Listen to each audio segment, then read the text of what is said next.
আসসালামু আলাইকুম, welcome to my blog. Hello রওজা, আজকে কি তোমার বার্থডে?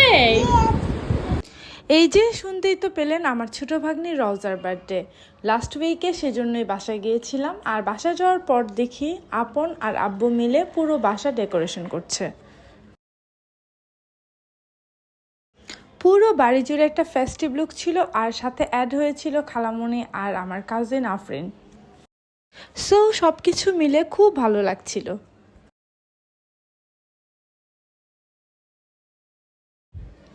এর মধ্যে দেখলাম কাজ করতে করতে আপন খুব টায়ার্ড হয়ে গেছে। কাজ মোটামুটি শেষ, তো আমরা সবাই রেডি হচ্ছিলাম। আমাকে কারা রেডি করছে।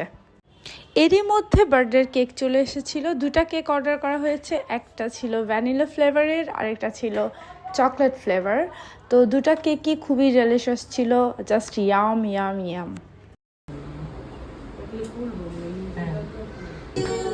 Happy birthday to you, happy birthday dear Rauza, happy birthday.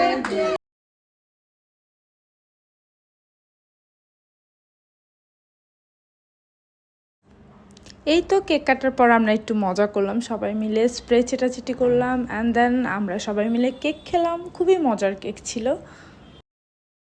এর মধ্যে আমরা কিছু পিকস তুললাম, ভিডিও করলাম।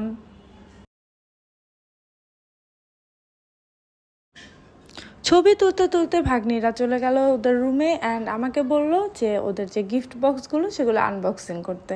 তো আমরা চলে গেলাম ওদের রুমে, অ্যান্ড দেন আমরা সব বক্সগুলোকে আনবক্সিং করলাম।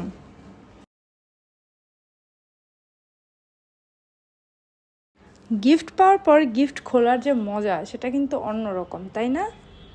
ছোটবেলায় কেন, এখনও আমি কোনো গিফট বক্স খুলতে গেলে আমার খুবই এক্সাইটিং লাগে।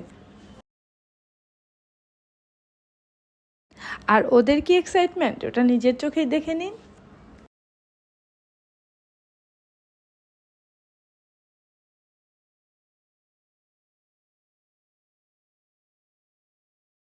সবাই আমার ভাগ্নিদের জন্য দোয়া করবেন।